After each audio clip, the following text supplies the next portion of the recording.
자, 세상에 빛된 자들. 저는 목사 안수를 되도록이면 늦게 받으려고 노력했던 사람입니다. 그 이유가 목사로서 아주 준비되지 못한 제 모습을 볼 때 아닌 것 같습니다. 그래서 좀 더 시간들을 자꾸 이렇게 딜레이를 했습니다. 그리고 나름대로 좀 이렇게 늦었다고 하는 그 나이에 이제 목사 안수를 받게 되었습니다. 그런데 목사가 된 후에 제가 이제 목사 안수를 주는 사람이 된 다음에 깨달은 게 하나가 있습니다. 내가 목사라는 타이틀에 어울릴 그 인격적 준비가 될 때까지, 실력 준비가 될 때까지, 그렇다면 나는 영원히 목사가 될 수 없겠구나. 그래서 부족하지만 내가 목사라는 그런 인식 속에서 살아갈 때 행동 하나, 생각 하나, 말 한마디가 목사라는 신분에 걸맞게끔 고쳐질 수 있다는 것을 깨닫게 되어집니다. 그래서 가끔 내가 부족한 것 때문에 힘들 때 이렇게 외칩니다. 그래, 난 목사다. 참아야 한다. 화를 내도 속으로 화를 내야 된다. 저 사람이 미워도 절대 티내지 않고 미워하자. 목사로서 인격적인 내용적 삶을 살아가려고, 그 타이틀에 걸맞는 목사로 살아가려고 애쓰는 제 모습을 발견하게 되어지죠. 우리가 인생을 살아가면서 가끔은 이런 내가 어떤 사람이라는 사실을 인식하고 살아갈 때 훨씬 괜찮은 모습으로 내 인생을 만들어갈 수가 있죠. 우리가 신자로서, 하나님의 종들로서 오해되는 것 가운데 하나가 현재의 내 모습을 갖고 주님께서 불러주신 호칭을 인정하지 않는 불순종입니다. 아브라함이 믿음의 조상이라고 불려졌을 때 그 호칭에 걸맞는 삶이 그에게 있었을까요? 아브라함이 믿음의 조상이라고 불렸을 때는 이미 그는 자식이 하나도 없었습니다. 그 호칭이 불려졌을 때 그는 거짓말이나 인간 모두가 갖고 있는 치명적 실수를 범했던 사람입니다. 그런데 그는 부족하지만 믿음의 조상이라는 호칭에 걸맞게끔 살려고 최선을 다했더니 결국은 믿음의 조상이 되었다는 게 성경의 이야기입니다. 어떤 면에서 본다면요, 우리에게 성도라고 불러주시고 그리스도인이라고 불러주신 그 호칭에 우리가 맞지 않아서 힘들고 시험 들지만 꼭 기억해야 될 것은요, 그렇게 우리를 거룩한 하나님의 자녀들, 거룩한 무리, 집사, 권사, 목사, 전도사, 그렇게 부르신 그 하나님의 열심이 우리를 그 자리까지 인도하신다는 그 믿음이 우리 안에 있어야 합니다. 믿으시면 아멘 하시기 바랍니다. 하나님의 열심과 의지가 우리를 불러주신 것이죠. 오늘도 말도 안 되는 호칭으로 주님께서 우리를 불러주셨습니다. 그것은 우리를 세상의 빛이라는 겁니다. 우리가 앞으로 빛이 되려고 노력하는 자들이 아니라 이미 완료형으로 너희는 세상의 빛이다 라고 말씀을 해주셨어요. 정직하게 여러분 자신과 저를 본다면요, 우리는 빛보다는 어둠이 편한 자들이죠. 우리는 화평케 하는 자보다는 싸움질하기에 익숙한 자들이죠. 우리는 참는 것보다 화를 내기에 훨씬 더 편한 자들이죠. 우리는 말씀에 우리를 훈련시키는 것보다는 성품대로 나 이런 놈입니다라고 드러내기를 편하게 드러내는 자들이죠. 그런데 빛보다는 어둠을 선택하는 익숙한 우리를 향해서 주님은 뭐라고 말씀하셨냐면 너희는 세상의 빛이다라고 말씀을 해주셨어요. 주님께서는 우리가 예수님을 영접한 후에는 인정하든 인정하지 않든 이미 우리는 세상의 빛이 되었다는 그 이야기를 해주시는 겁니다. 빛이라고 말할 때는 반드시 전제가, 배경이 하나가 있습니다. 어둠이 배경입니다. 어둠이 없다면 빛이라는 그 개념은 우리 눈에 들어오지 않죠. 한마디로 우리가 세상의 빛이라는 얘기는 세상이 어둡다는 겁니다. 요즘 세상을 보시길 바랍니다. 전기불로 예전보다 훤하지요. 제가 어렸을 때 살던 그 판잣집 동네는요, 전기불이 없었습니다. 그래서 호롱불을 키우고 그 추운 겨울을 나기도 하고요. 그러다 보니까 못된 일들이 가끔 그 동네에서 일어나기 시작합니다.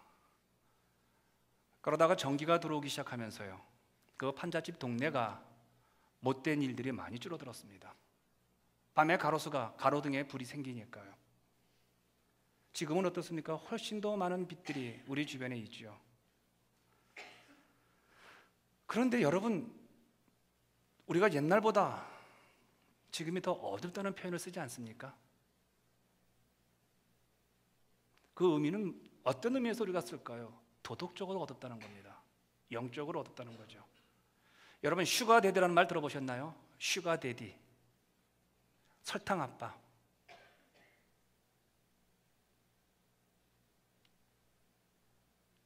그 표정들은 아는 거예요? 모르는 거예요?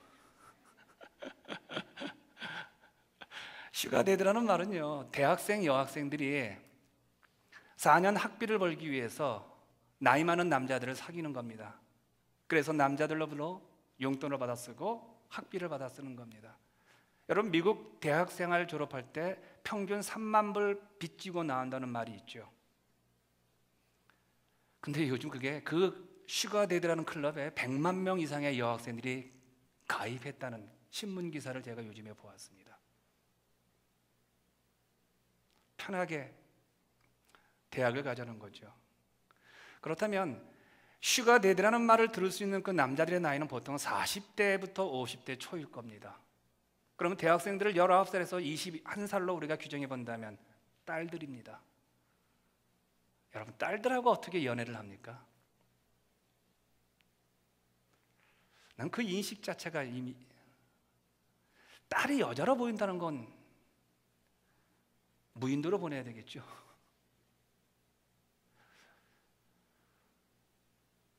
$300, $400을 벌기 위해서 사람 목숨을 죽이는, 가끔 신문에 나오잖아요. 그런데 죽이고 보니까 10불밖에 없었대요, 그 몸에.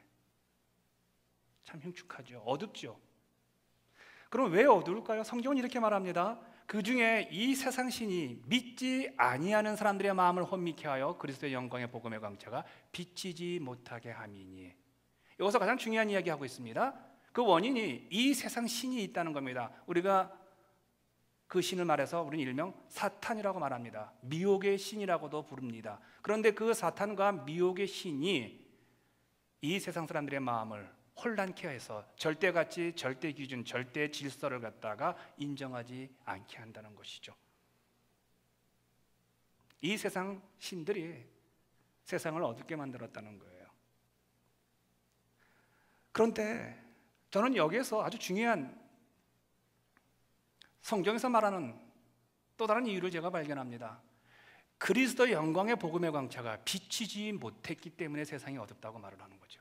저기 보시기 바랍니다. 그리스도의 영광의 복음의 광채가 세상을 안 비치니까 세상이 어두워졌다는 거예요.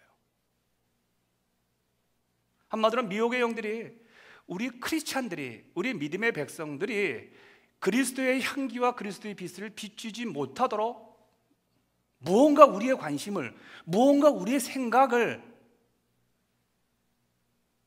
빛이 나가지 못하도록 막아 놓았다는 거예요. 그래서 세상이 갈수록 더 어두워진다는 거예요. 빛 하나가 빛을 발하지 못하니까, 교회가 빛을 발하지 못하니까 그 주변 세상이 더 어두워질 수밖에 없다는 그 이유예요. 저는 이 말을 이렇게 좀 표현하고 싶어요. 한마디로 미혹의 영들이 여러분과 교회를 갖고 논다는 거예요.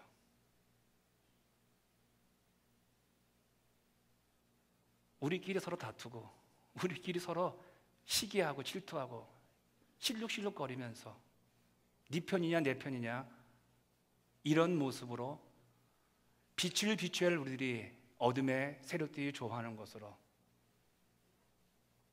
살아가고 있기 때문에 세상은 더 어두워진다는 그 얘기죠.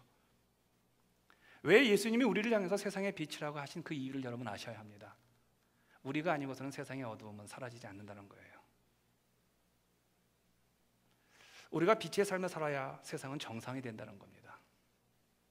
그러므로 하나님의 은혜를 입은 성도들은 자신이 속한 세상을 밝혀야 할 소명이 있습니다.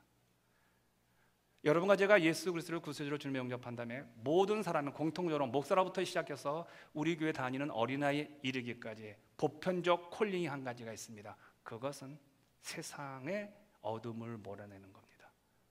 저만 그런 게 아니라는 거예요. 은혜를 입은 성도들은 자신이 속한 세상을 밝혀야 할 사명이 있다는 거예요.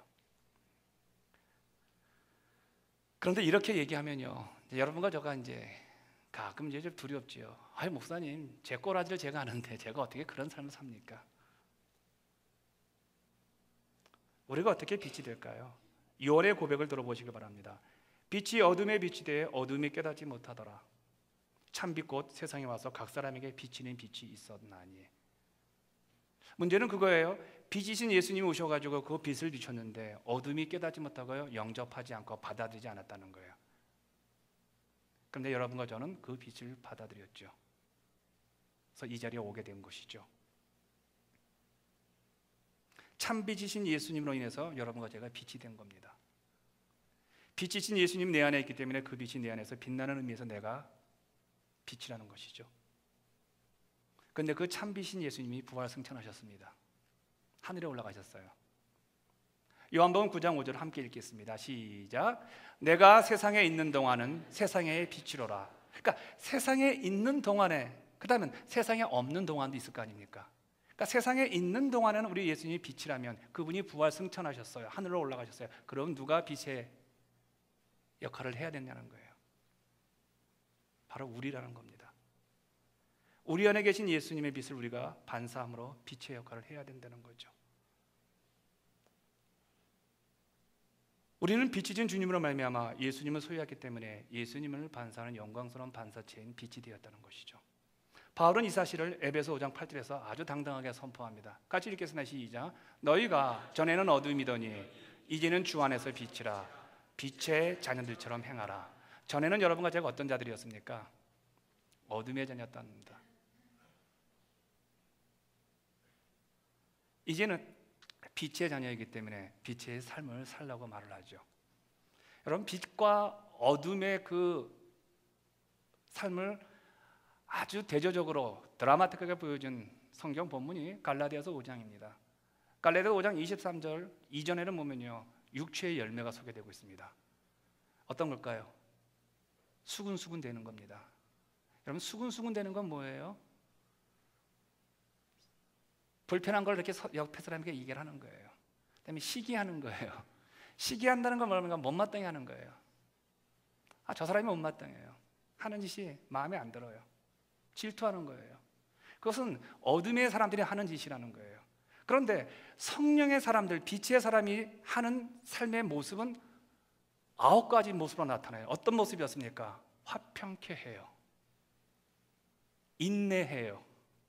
기쁨이 있어요.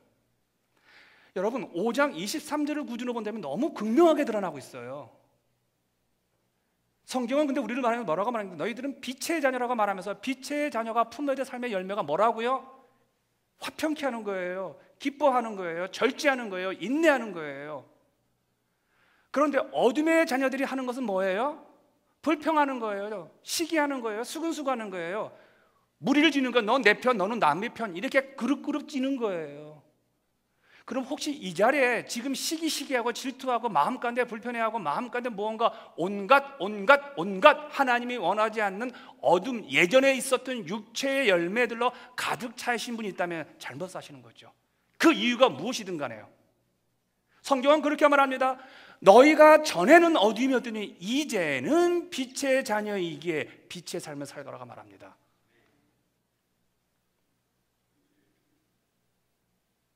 예전에는 어디부터 누가 어떻게 빛의 삶을 삽니까? 이 두 가지를 깨달으셔야 돼요. 첫째, 빛이 우리 예수 그리스도가 우리에게 오기 시작하면요, 그 빛은 다른 사람을 보여주는 것이 아니라 내 자신을 보여줍니다. 오늘 매우 중요한 진리 얘기를 두 가지를 한번 하면서 여러분들하고 제가 좀 교훈받기를 원합니다. 첫째, 빛은 내 자신을 정확하게 보여줍니다. 내 자신을 알라는 말이 있죠. 우리 한국 교육기관에서는 참 수준 높게 어릴 때부터 소크라테스의 내 자신을 알라를 가르쳐요. 이건 굉장히 수준 높은 건데, 세상에서 제일 어려운 일이 뭡니까? 나를 아는 거죠. 여러분은 여러분 스스로가 어떤 분이라고 생각하십니까? 여러분 어떤 분이세요?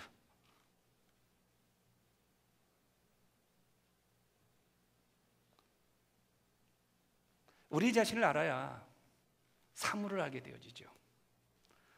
어둠 속에서는 사물을 볼 수도 없고 누가 누구인지 구별할 수가 없죠. 어둠 속엔 나 자신도 모르잖아요. 근데 빛이신 예수 그리스도가 오므로 말미암아 우리는 내가 누구인지를 정확히 보게 되어지죠. 여러분, 이 세상 만물의 본질과 옳고 그름을 분별하는 탁월한 재능을 갖고 있다 할지라도 내 자신이 어떤 사람인지 모르면서 그 옳고 그름을 이야기하는 그 사람의 말이 얼마나 설득력이 있을까요? 옳고 그름의 만물에 대한 의미를 설명을 잘한다 하더라도 그분이 옳고 그름에 대한 자신에 대한 정확한 인식이 없는데 그게 어떤 영향력이 있겠냐는 거예요. 자기 눈 속에 들보를 보지 못하고 다른 사람들에게 옳고 그름을 말한다, 세상 이치를 말한들 그것을 듣는 사람들이 제대로 그 옳고 그름을 따라가고 그 옳고 그름을 인정하겠느냐는 거예요. 너무 옳은 말을 하는데 그 옳은 말을 하는 그분은 자신은 그것에 대해 전혀 해당되지 않는 것처럼 말을 할 때 그 옳고 그름이 무색해지는 이유가 바로 그겁니다. 참 옳은 말을 얼마나 요즘 많이 합니까? 신문, 지상. 여러분들 교회에 대해서 얼마나 옳고 그름에 대한 얘기합니까? 교회가 이래야 된다, 우리 목사님 이래야 된다, 저 집사님 이래야 된다. 여러분, 오늘날처럼 옳고 그름과 성경에 대한 정확한 해석과 그리고 사물에 대한 비본질적인 것이 빠져나가고 본질에 대한 이야기가 얼마나 많이 일어나는데, 오늘날 여러분 목사님이 그렇게 여러분이 원하는 대로 목회를 하시는 분이 얼마나 되시겠습니까? 여러분이 원하는 대로 여러분 곁에서 여러분과 함께 동역으로 교회를 세워나가는 성도가 몇 명이 되겠습니까? 여러분이 그렇게 말하는 교회가 이 지역에 얼마나 되겠습니까? 그 이유가 뭘까요? 옳고 그름을 말하는 네가 그 옳고 그름 앞에 네가 그 문제를 안고 네 자신 스스로가 나는 어떤 사람인가 그걸 깨닫지 못하는 한 아무리 옳고 그름 말한들 그것은 공허한 허공의 추상적 이야기가 되기 때문에 그렇다는 거예요. 이게 얼마나 문제인지 몰라요.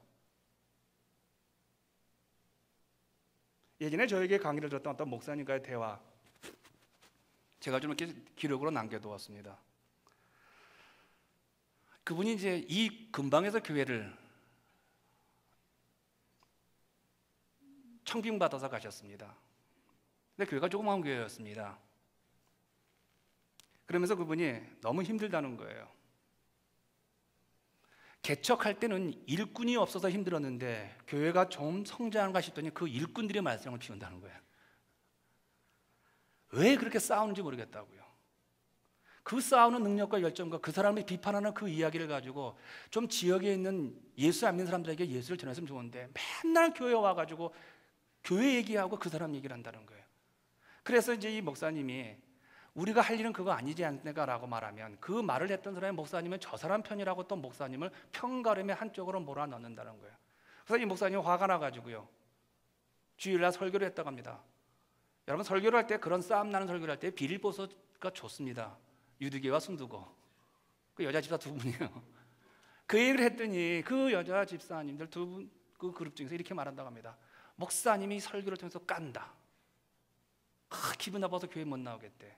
목사가 설교만 해야지 왜 사람 얘기하고 왜 상처받게 그 얘기하냐고 또 이러면서 목사님 정말 수준 넘어서 목회를 못하겠다는 얘기를 했어요. 그래서 제가 웃었어요. 그래서 자네의 마음은 어떤가 해서 교회 그만두고 타 지역으로 가고 싶대요. 그래서 정말 타 지역으로 캘리포니아로 갔어요. 그래서 제가 그 형제한테 그런 얘기를 했어요. 형제, 목사님, 자네처럼 그렇게 마음먹고 설교하다가 성도들이 머리 들이밀어가 설교를 깐다, 뭐 내 얘기를 한다, 그런 얘기 나는 수십 번도 더 들었어. 그럼 나는 교회 수십 번은 그만둬야겠네. 근데 이 사람아, 나는 교회 평생 2번밖에 옮기지 않았어. 한국에 1번, 미국에 1번. 자네는 설교가 무엇이고 목회가 무엇인가? 자네가 정말 제 설교를 듣는 여러분들은 제발 그런 유치한 짓 하지 마시고 성숙한 사람으로 살아가십시오. 교회 힘들게 하지 마시고 정말 칭찬 듣는 한 사람이 되겠다고 하시고, 목사의 설교에서 나쁜 사람의 예화로서 당신 들지 말고 정말 이 교회에 좋은 사람으로서 예화가 될 수 있도록 그런 마음을 가지고 설교를 해봤냐고. 그런 마음이 들었다면 자네 계속하게. 깐다, 뭐 어떻다, 전 목사님 내 얘기한다, 그거 흔들리지 말게. 자네가 하나님 받은 은혜고 그 말씀에 대한 해석인데 그거 왜 흔들리는가? 근데 자네는 그게 아닌 것 같네. 자신감이 없는 것 같네. 그러면서 제가 책 한 권을 소개를 시켜줬습니다. 그 책이 뭐냐면요, 스티븐 롱그라는 아프리카 흑인 선교사님이 쓴 예수를 업고가는 아프리카 당락이라는 책입니다. 한번 읽어보세요. 참 재밌어요. 스티븐 롱그 선교사님은, 이 목사님은 흑인 빈민촌에서 태어나셨습니다. 그러니까 어린 시절에 백인들이 사는 그 집에 가서 쓰레기통을 뒤지면서 거기서 먹거리가 나온 걸 먹고 살았던 그런 인물이었습니다. 근데 어느 날 백인 선교사님 부인이 지나가다 보니까 쓰레기통을 뒤지는 이 롱그 선교사님을 보신 거예요. 목사님을 보신 거예요. 그래서 그분한테 제안을 했습니다. 자네가 우리 집에 와서 청소를 좀 해주게나.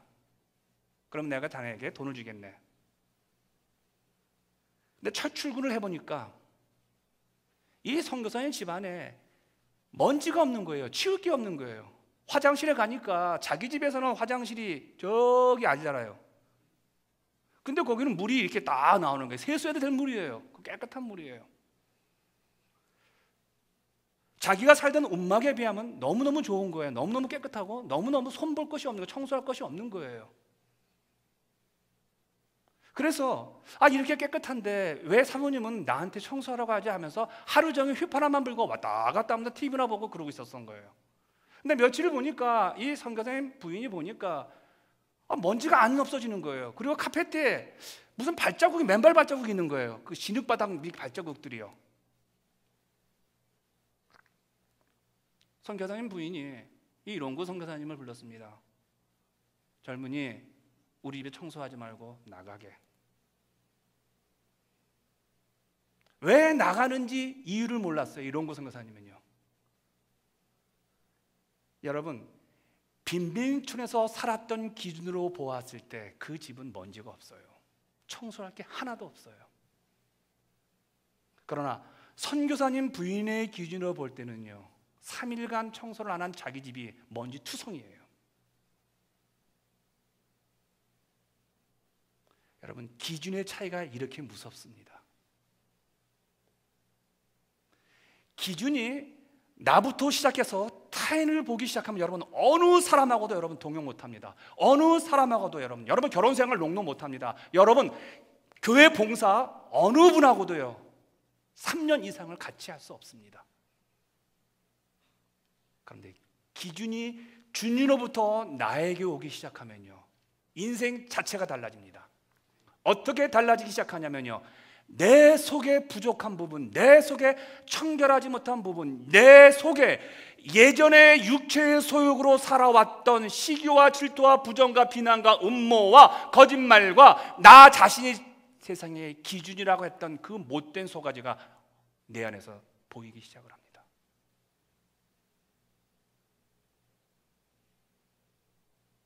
여러분, 주님의 빛 속에서 자신의 실상을 파악한 사람만이 자신이 큰 죄인임을 고백합니다.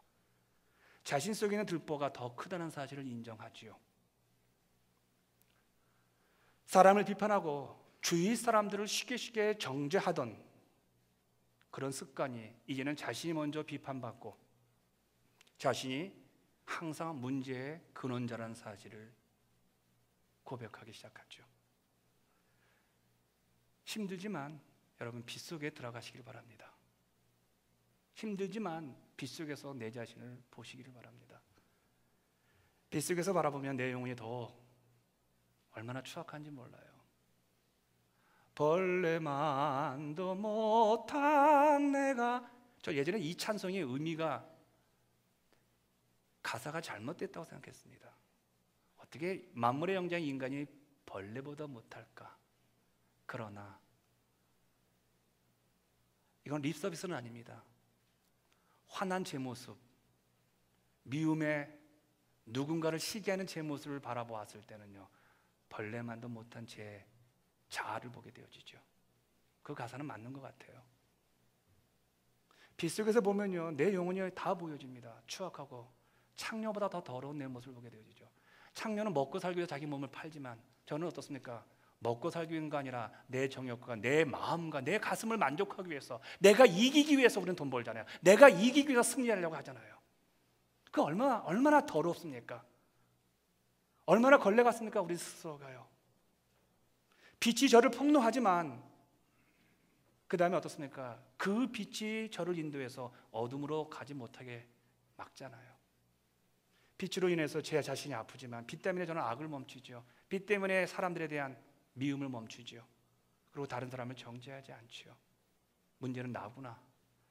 한 번만 빛 속에서 들어가면요, 화나던 내 감정이, 이것은 빛의 사람으로서 품어야 될 감정이 아니라는 걸 알게 되어지죠. 순간순간 그러므로 여러분, 말씀과 기도의 빛 속에서 우리를 발견하지 못하면요, 우리는 끊임없이 빛의 사람보다는요 어둠의 사람으로 살아가게 되어지죠. 저는 주님의 빛 속으로 들어가기 위해서는 여러분과 제가 노력을 좀 해야 된다고 생각합니다. 여러분, 말씀을 읽으셔야 합니다. 말씀 공부를 하셔야 합니다. 왜냐하면 말씀은 우리에게 비춰주는 역할이거든요. 하나님의 말씀은 살아 운동력이 있어 좌우의 날쌘검처럼 우리의 골수과 심령과 우리의 삶의 나쁜 면을 조각내신다고 하시잖아요. 말씀을 안 읽고서는 여러분 자기 자신을 몰라요. 또 기도하셔야 합니다.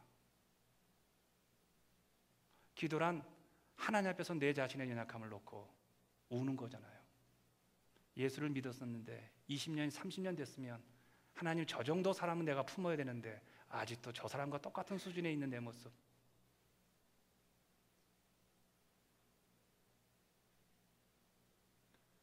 그거 답답해서 기도로 푸셔야죠.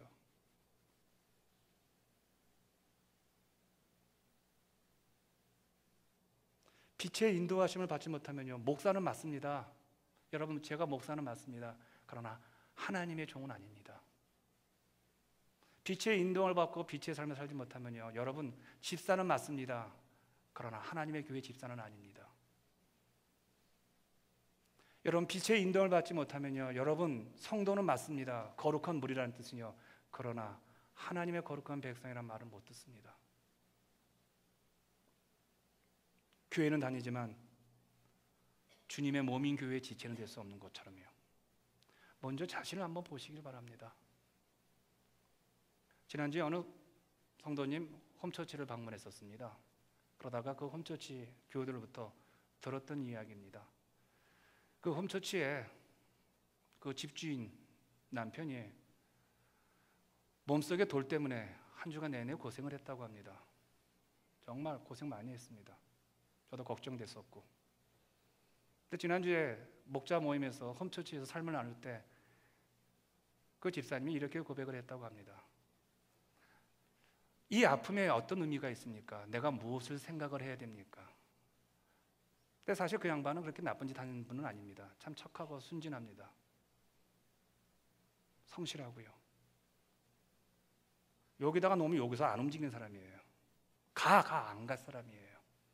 그리고 남의 얘기 절대로 하지 않고요. 참 그런 사람이죠. 근데 그가 그렇게 얘기를 했대요. 왜 이 아픔이 나한테 왔을까? 그러면 그렇게 성실하고 나름대로 최선을 다하고 남에게 해코지하지 않았기 때문에 그런 아픔과 그런 돌로 인해서, 여러분, 돌이라는 것은요, 여러분, 몸속에 있는 돌은요, 사람의 고통을 10으로 나눌 때, 어제 어떤 목사님 저한테 그런 얘기 하시더군요. 9에서 10의 수준이래요. 애가 낳는 게 사람의 고통이 10이 최대 맥시멈이라면요, 애 낳는 고통은 9라고 합니다. 그런데 그 몸속에 있는 돌의 아픔은요, 9 이상이라는 거예요. 그 얼마나 아프겠어요. 그러면 그분은 하나님 원망해야죠. 아니면 그의 와이프를 원망하든지요. 왜 나한테 돌을 매겨가지고 아프게 하느냐. 근데 그렇게 얘기를 했대요. 내가 뭘 하나님 앞에 잘못했을까? 라고 했을 때 우리 목사님 말씀에 순종하지 않아서 내가 이랬다라고 하는 거예요. 저한테 했다면 제가 거짓말했지만 누구 말을 더 제가 들은 거예요. 우리 목사님 권면했는데 목사님 말을 불순종했다. 전 굉장한 의미가 있다고 생각이 듭니다. 어떤 아픔과 고통이 왔을 때 여러분, 내 스스로가 이 고통 앞에서 하나님이 주시는 교훈이, 에듀케이션이 무엇인지를 볼 때는요, 그분은 성장합니다. 아멘이요? 누구나 평범한 사람은요, 저 사람 때문에 저 사람 때문에 다 욕질할 수 있습니다. 나쁜 놈이라 할 수 있습니다. 그러나 하나님의 사람들로서 성숙한 자들은요, 그 아픔과 고통과 문제 앞에서 내가 하나님 앞에서 무엇을 잘못했습니까? 하나님, 내가 하나님이 원하시는 삶이 무엇입니까? 이 고통을 통해서 내가 깨닫게 해주시라고 묻는 거예요. 여러분, 인격적으로 예수를 경험한 사람들은요, 예수 믿는 연수에 따라서 자신에 대한 평가가 상당히 인색해집니다. 처음에는 괜찮은 사람 같아요. 내가 예수를 믿을 때요, 1년, 2년, 3년은요. 그러나 10년, 15년 되어지면서요, 정말 인격적으로 예수를 믿는 사람들은요, 갈수록 자신을 뭐라고 말하냐면, 내가 나쁜 놈입니다. 내가 죄인입니다. 내가 정말 못됐습니다. 내가 목사님 못 도와드렸습니다. 내가 우리 교회 문제합니다. 내가 당신 아프게 해서 내가 힘듭니다 라는 거예요. 이게 빛의 사람이에요. 저도 이렇게 노력을 하려고 합니다. 어느 분이 참 마음에 안 들어요. 말썽을 피워요. 힘들어요. 그럴 때 제가 어느 목사님의 권면을 제가 받아서 노력을 하려고 합니다. 하나님과 나와의 관계가 얼마나 불편했으면 하나님 저 사람을 통해서 보여주십니까? 그러면 제가 그 사람과 관계를 풀기보다는 하나님과 나와의 관계 속에서 무언가 문제가 있는 쪽으로 놓고 하나님 앞에 나아갑니다. 사랑하는 여러분, 인생을 살면서 불편한 사람 우리 주변에 한두 사람 없겠습니까? 인생을 살면서 여러분 오해 안 받겠습니까? 인생을 살면서 여러분요, 지나가다가 나는 하나도 잘못하지 않았는데 위에서 돌 떨어져가지고 여러분요, 머리통이 안 깨진 적이, 여러분 인생을 살면서 여러분 한두 번 여러분 망하기도 하고, 인생을 살면서요, 내가 할 수 있는 말들 한두 번 있습니다. 그 인생 속에서 여러분요, 정말 성숙한 분이라면요, 하나님 앞에 자신을 한번 더 철저하게 빗속으로 들어가서 분석해 보시길 바랍니다. 그러면 설령 내가 잘못한 것이 없다 할지라도 하나님의 깨달음의 은혜가 우리 가운데 분명히 있을 겁니다. 저는 우리 교우들이 그렇게 인생을 살아갔으면 좋겠습니다. 우리가 새로운 교회를 만든다는 것은 그런 의미입니다. 우리 많이 해봤잖아요. 항상 나는 정당하고 당신이 문제라고 우리 무진장 많이 했잖아요. 싸움만 나면 누구와 관계가 안 좋고 하든지, 부부 관계도 마찬가지지만요. 여러분, 그래서 해결된 거 보셨습니까? 이건 내 문제입니다. 하나님 앞에 내가 풀어야 될 숙제입니다 라고 하면서 자신을 돌아보고 자신의 인격의 미성숙함과 아직도 예전에 배설문호 내가 다 버렸던 그 내 성품과 기질과 승질들이 아직도 내 안에 있음을 발견하고 철저하게 하나님 앞에 성령의 9가지 열매를 맺게 하는 인생을 살게 도와주시라고 한 걸음 더 주 앞에 나가셔야 합니다. 그럴 때 하나님은 여러분을 사용하실 겁니다. 그럴 때 이 교회는 보통 교회가 되지 않을 겁니다. 그럴 때 이 교회를 통해서 세상 사람들이 몰려올 겁니다. 두 번째입니다. 여러분, 빛은 어둠을 폭로합니다. 여러분, 빛이 가는 곳마다 어둠이 드러납니다. 여러분, 요한복음 3장 20절을 같이 읽을까요? 시작. 악을 행하는 자마다 빛을 미워하여 빛으로 오지 아니하나니 이는 그 행위가 드러날까 하며. 여러분, 빛은 어둠 속에 있는 모든 비밀들을 다 드러내죠. 정체를 드러내죠. 예수님께서 오늘 본문에 이렇게 말씀하시죠. 산 위에 있는 동네는 감출 수 없다고요. 여러분, 산 위의 동네, 여러분 성지순례를 가보세요. 이스라엘은 다 산 위에 있어요. 그리고 이스라엘 그 마을들마다 칼라가 어떤 가면 금색이에요. 그러니까 석양이 이렇게 하면서 그 금색이 쫙 빨아들여 봤어요.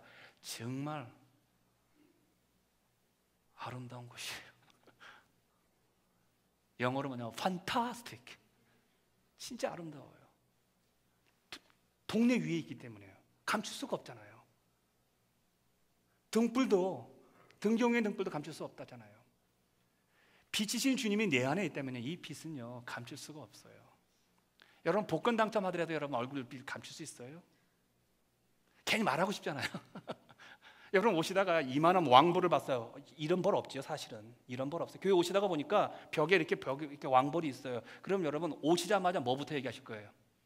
야, 내가 운전하는데 이때만한 왕볼 봤다, 그 얘기하실 거 아니에요. 그러니까 들은 여러분 뭐예요? 거짓말, 그럴 거 아니에요. 그럼 이분은 얼마나 답답할까. 봤는데 빛은 내 속에 들어오면요, 감출 수가 없습니다.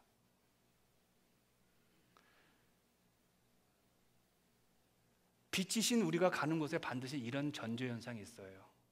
전에는 어둠이더니 이제는 빛이라. 참 멋있어요, 이 표현이요. 전에는 내가 어둠이었더니 이제는 빛이라. 전에는 내가 쫄장부였는데 이제는 대장부라. 전에는 죄인이었는데 이제는 하나님의 종이니라. 여러분, 이런 인생의 어떤 터닝포인트가 우리 가운데 분명히 필요하죠. 가끔 이런 질문을 받죠. 왜 내가 예수를 믿었는데 가정에 분란이 일어납니까? 왜 내가 예수를 잘 믿고 교회 봉사를 열심히 하는데 왜 힘든 일이 자꾸 일어납니까? 왜 올바른 말씀이 선포되어지고 성도들이 열심히 하려고 하는데 왜 교회가 갈라지고 싸움이 일어납니까? 여러분 꼭 기억하시기 바랍니다. 영적 운동이 강할수록 미혹의 적도 우리 눈에 등장합니다. 사탄은 기생충입니다. 사탄은요 홀로 역사하지 못합니다.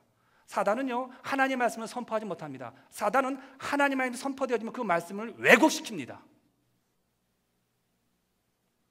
아담과 이브가 하나님의 말씀을 듣지 어떤 말씀이었습니까? 선악과를 따먹으면 너 정령 죽으리라. 너 죽는다는 거예요. 그런데 사단이 들어와가지고 어떻게 그 말씀을 변형시켜 버렸습니까? 죽을까 하노라.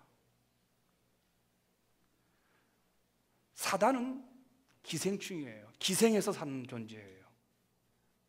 제 힘으로 역사를 못해요. 여러분 사단이 우리를 망하게 못합니다. 여러분이 사단의 유혹에 넘어서 여러분 스스로 승질 때문에 망하는 거예요. 분노하다가 망하는 거예요. 화가 나서 망하는 거지 사단 때문에 망하는 건 없습니다. 사단은 그런 일들을 하는 존재예요. 그러면요 빛 앞에서 모든 것이 탄론하기 시작한데 탄론한 세력들이 가만히 있겠냐는 거예요. 여러분이 예수를 믿고 제대로 예수를 믿었습니다. 정말 정확하게 예수를 믿고 싶은 거예요. 하나님 앞에서 정말 순종하고 싶은 거예요. 그런 여러분이 믿지 않는 남편하고 그런 여러분들이 전혀 가족 중에 예수를 모르는 분들하고 함께 할 수 있겠냐는 거예요. 거기서 분란이 일어나는 거예요. 여러분 교회 가운데 진리가 들어왔어요. 사람의 냄새가 나는 교회예요. 뭐 집사, 호칭 뭐 이런 것 때문에 질서가 막 하이라키가 막 있는 거예요. 그리고 교회 가운데 새로운 성도들이 발붙이지 못하는 교회예요. 그리고 뭐 목사가 신통치 않고 목사가 뭐 엉뚱한 얘기만 하고 뭐 이런 교회예요. 사람의 냄새가 풍풍이 나는 교회예요. 그 교회에 하나님의 영이 들어가고 제대로 예수를 믿고자 하는 성도들이 교회는 이래서는 안 됩니다. 이 교회의 주인은 하나님이십니다. 우리가 아닙니다. 라고 하고 제대로 된 목사가 설교를 하는데 그 교회가 분란이 안 일어나겠냐는 거예요. 빗속에 든 사람들은요 두 가지 반응을 보입니다. 칭찬하든가 아니면 박해하든가 둘 중에 하나로 반응합니다. 빛이 어둠을 폭로하기 때문에 더 깊은 어둠으로 들어가서 빛을 피하는 분들이 있어요. 그러나 빛 앞에 폭로된 자신을 바라보면서요 아 내가 죄인이구나, 내가 이렇게 살면 안 되겠구나 라고 반성하시는 분들이 있어요. 전에는 어둠이었더니 이제는 빛이라고 이렇게 살아가는 사람들이 분명히 생깁니다. 그런데 많은 경우에는 사람들은요 정직하게 자신을 빛 속에서 비치기보다는요 빛의 사람들과 빛의 언어와 빛의 행동들을 핍박합니다. 그래서 주님이 이렇게 말씀하셨죠. 의를 위하여 핍박받는 자는 복이 있다라고요. 여기서 나올 때 의라는 그 환경 설정을 정확히 하셔야 합니다. 요즘은 주님을 믿는데 핍박과 순환이 따르는 시대가 지나다고 말을 합니다. 실제로 그렇습니까? 그렇지 않지요. 주님을 믿는데 더 이상 핍박은 없다고 말하는 사람들은요 하나님의 의를 실천하려고 노력해보지 않은 사람들의 이야기죠. 여러분 제대로 한번 예수님을 믿고 제대로 예수를 한번 실천해보세요. 핍박 많아요. 정말 힘들어요. 실제로 하나님의 말씀대로 살려고 하면요 지금도 어떤 형태로든지 핍박과 불이익이 있습니다. 여러분 빛은 늘 바람에 흔들리게 되어 있습니다. 빛은 항상 끄고자 하는 세력들이 주변에 있다는 거죠. 제가 아는 집사님의 이야기입니다. 한국 반포에서 목회를 했던 그 목사님의 얘기입니다. 이분은 아주 탁월하고 유능한 사람이어서 큰 재벌 회사에 들어갔습니다. 정말 유능한 사람이었습니다. 그런데 예수님을 영접하고 난 후에는 총수가 자꾸 세금을 떼라고 그러고요. 자꾸 세금 포탈을 하고 요구하고요. 아주 불의한 짓을 하라고 해서 자꾸 거절하고 안 했다고 합니다. 그 이유가 예수님께서 비단에 거하기 때문에 예수님께서 세금 떼어 먹지 말라고 했기 때문에 정확하게 한다고 했습니다. 그리고 한국에는 술을 통해서 일들이 진행이 되어지잖아요. 그래서 이 집사님은 술도 안 먹고 거짓과 타협하지도 않았습니다. 이 때문에 그 집사님은 예수님을 안 믿었으면 그 재벌 그룹의 사장까지 될 뿐이었습니다. 근데 이사로 끝났습니다. 뭐 이사도 대단했지만요. 여러분 총수 입장에서 보면요 유능한 사람 예수 잘못 믿어가지고 버렸다고 이야기할 거예요. 유능한 사람 예수 잘못 만나서 교회 잘못 나가가지고 한국 사회의 큰 경영인을 잃어버렸다고 얘기할 거예요. 근데 이분은 매일 술 마시면서 접대하고 곤드레 만들어가 되어서 영업해야 하는데 정결한 삶을 살기 위해서 술을 안 먹겠다고 하니 이런 취급을 당한 겁니다. 사람들이 별나게 예수 믿는다고 합니다. 그러면서 뭐라고 말하는지 아십니까? 난 저렇게 해서 안 믿어. 그러면 직장을 나오지 말지라는 핍박을 많이 받았습니다. 여러분 이런 경험 했을 겁니다. 아무도 없는 새벽에 자동차를 운전하다가 빨간불이 켜졌습니다. 근데 사람이 아무도 안 지나가요. 그때 여러분 혹시 갈까 말까 하다가 그래도 내가 예수 믿는 사람인데 라고 해서 그 차를 멈춰서서 기다린 적이 분명히 있을 겁니다. 그런데 뒤에서 어떤 차가 같이 서 있었습니다. 근데 차가 안 가는 거야. 앞차가요. 빵빵빵빵 거립니다. 그래도 내가 예수 믿는 사람인데 오늘 한번 내가 규칙을 한번 지켜보겠다 섰습니다. 지나가면서 어떡합니까? 이 손가락 5가지 가운데 뭐가 나옵니까? 한번 해보실까요? 그러면서 뭐라고 말합니까? 미친놈, 새벽에 아무도 없는데 지 혼자 법 지킨다고 잘난 체 하네 라고 하면서 지나갑니다. 무엇이 문제입니까? 왜 그렇게 사세요? 왜 그렇게 살아야 합니까? 왜 예수를 그렇게 믿어야 합니까? 왜 그렇게? 이 얘기죠. 여러분 핍박의 시대는 끝나지 않았죠. 여러분 빚진 성도가 가는 건 반드시 이런 대접이 기다리고 있습니다. 선교지에만 핍박이 있다고요? 아닙니다. 오늘날 제대로 믿는 사람들이 없기 때문에 그런 핍박이 사라져버린 거죠. 예수 믿고 열심을 내서 봉사하면요, 여러분 대부분이 뭐라고 말합니까? 광신자라고 그러죠. 옛날 교회에서 어떤 교회에서 상처받고 오신 분들 대부분이 그렇게 말합니다. 교회는 깊이 들어가면 상처받아. 여러분 그 교회가 주님의 몸인데 왜 깊이 들어가야 됩니까? 왜 깊이 안 들어가야 됩니까? 깊이 들어가야죠.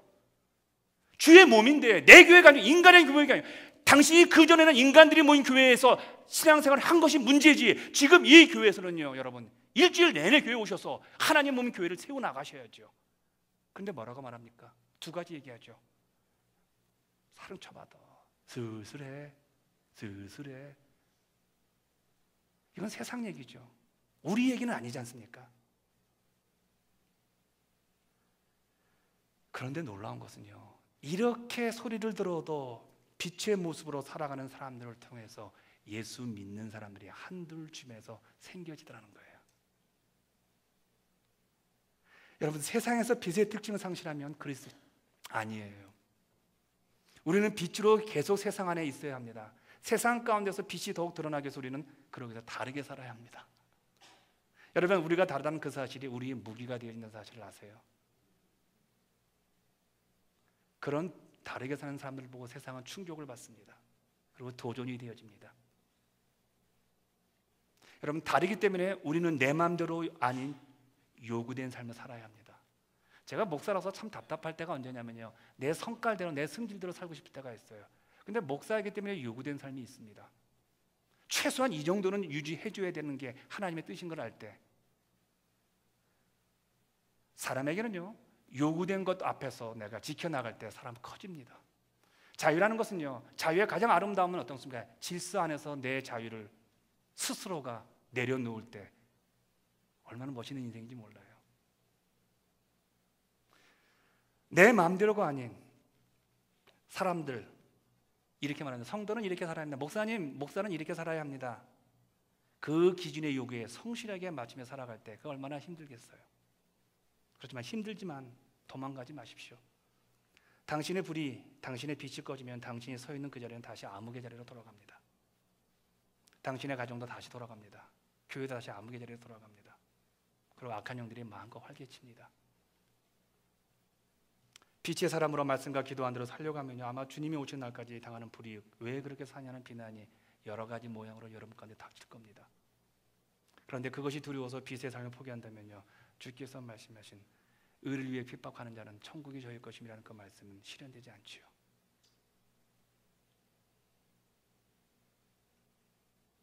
가끔 빛의 사람으로 살다가 툭툭 넘어가지는 사람 봅니다. 정말 저 사람은 열심히 하나님의 일을 감당하다가 툭툭 넘어 떨어집니다. 왜 그랬을까? 누구랑 싸운 것도 없습니다. 어떤 문제도 없는데 갑자기 2, 3년 열심히 일하다가 갑자기 나가 떨어집니다. 그리고 사라져버립니다. 왜 그랬을까? 여러분, 이 지구상에 발사체라는 그 우주 안에 모든 빛을 발사하는 체가 하나 있습니다. 그게 태양입니다. 그걸 발사체라고 합니다. 그런데 다른 발사체가 아닙니다. 다른 태양으로부터 빛을 받아서 그래서 지구를 향해서 반사를 합니다. 신앙은 태양의 역할로 신앙생활을 하기 시작하면 그분은 공급받지 못해서 나가 떨어집니다. 여러분과 저는 달의 신앙입니다. 우리는 공급받아서 공급받은 만큼 우리는 빛을 발합니다. 우리는 공급받은 만큼 사람들에게 예수 그리스도를 보여주는 자입니다. 우리는 공급받는 것만큼 신앙의 수준을 보여주는 자들입니다. 우리는 공급받는 것만큼 우리는 존경받는 자들입니다. 우리는 공급받는 것만큼 사람들에게 예수 그리스도의 수준 높은 삶을 보여주는 것이죠. 그렇다면 아무 문제가 없는데 그 사람이 넘어지고 시험 들고 뒤로 발랑 들어 눕는 그 이유는 딱 하나밖에 없습니다. 공급받지 못하기 때문에 그래요. 목사인 제가 공급받지 못하면 나타나는 현상은 무엇일까요? 설교가 약해집니다. 그리고 제가 더욱 권위적인 인물이 되어버립니다. 성도인 여러분이 공급받지 못한다면요, 딱 두 가지로 나타날 겁니다. 기쁨이 없습니다. 봉사하면서도 열매가 없습니다. 그리고 또 한 가지는 주변 사람들과 관계가 자꾸 악화됩니다. 힘들어집니다. 우리는 태양이 아닙니다. 나 혼자 예수 잘 믿을 거야. 여러분 제발 그런 교만은 하지 마십시오. 나는 기도하지 않고도 나는 신앙생활 잘해. 나는 말씀 읽지 않고도 나는 목사님 주일 설교 한 번만으로 나는 잘 살 수 있어. 우리 목사님 어떤 사람인데 그 설교가 이거 욕하는 거예요. 여러분 그럴 수 없는 자들이에요. 여러분 왜 존재에 대한 인식 자체를 그렇게 여러분 스스로가 바꾸어 버립니까? 우리는 끊임없이 말씀과 기도로 묵지 않고서는 우리는 살아갈 수 없는 존재들이에요. 하나님 말씀하옵소서. 하나님 제가 기도로서 제 인생을 묶어나가고 싶습니다. 그런 존재라는 거예요. 여러분 거울이 갑자기 빛을 발할 때가 있죠. 갑자기 눈부실 때가 있죠. 제가 저걸 볼 때 눈부시죠. 저게 공급되지 않는 한 어느 날 저 빛도요 스물스물 사라집니다. 그럼 제가 뚜렷이 보게 되어집니다. 그러나 저 빛이 계속 전기가 공급하는 한 저 빛은요 제 눈이 부실 정도로 제가 저 빛을 못 보게 되어집니다. 여러분 그런 존재가 우리 주변에 있습니다. 제가 한 사람 소개하고 설교를 마치겠습니다. 어느 선교지에서 충성스럽게 선교를 행하던 선교사님이 마침내 거룩한 소명을 마치고 그 선교지에서 돌아가셨습니다. 이 선교사의 무덤 위에 그의 전도를 받아 예수님을 믿게 된 원주민들이 이 선교사님 무덤 위에 다음과 같은 비밀을 남겼습니다. 당신이 올 때는 어둠이더니 당신이 떠나간 지금 우리는 빛 가운데 있습니다. 사랑하는 여러분, 내가 인생을 살아가다가요 어느 순간에 어느 집사님 만나서 성도님 만났어요. 목사님 제가 목사님 설교로 인해서 제 인생이 바뀌었습니다. 그러면 저는 제가 무진장 고생을 하다가도 그 한마디에 저는 회복이 될 겁니다. 제가 신앙생활 하시다가 제가 어떤 집사님 향해서 집사님 때문에 제가 정말 이 교회에 도망가고 싶고 이 교회에서 더 이상 목회하고 싶지 않았고 내가 저 왼수를 보고 싶지 않았던 그런 순간인데 집사님의 그 성실하고 아름다운 희생과 헌신으로 말미암아 제가 이 자리를 지키게 되었습니다. 집사님 참 고맙습니다. 저 집사님 저 성도님 얼마나 회복되고 위로가 되었을까요? 그런데 어느 순간에 그렇게 말합니다. 만났습니다. 집사님 때문에 제가 싫어서 교회를 떠났습니다. 집사님 지긋지긋해. 당신 보면 왜 그렇게 속이 밴댕이 속 같아가지고 이 말도 못하고 저 말도 못하고 차라리 내가 당신 곁을 떠나는 게 바다가 육지라면. 이런 인생, 여러분 인생은 여러 가지 선택이 있으니까요. 근데 여러분요 이전에는 제가 어둠이었더니 지금은 빛이었습니다. 우리는 빛입니다 여러분요. 그러나 꼭 기억하십시오. 빛의 공급처인 예수 그리스도에 붙어있지 않는 한 여러분 오래 못 갑니다. 혹시 여러분 가운데 혹시 아직 힘이 지치고 능력이 없어서 자꾸 내가 왜 이럴까라고 하실 때 여러분 답은 하나입니다. 주님께 붙어 계십시오. 꼭 붙어 계십시오. 그리고 그 기생충 같은 사탄이 여러분에게 요렇쿵 말할 때 꼭 한마디 하십시오. 예전엔 내가 아니다. 예수 이름으로 명언하니 떨어질 열대 이 왼수야 라고 할 때 그 기생충은 떨어질 것입니다.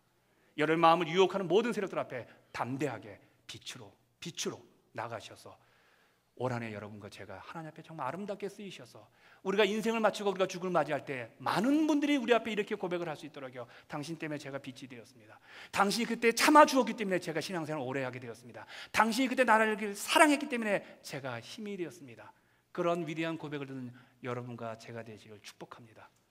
우리 다 같이 기도합니다.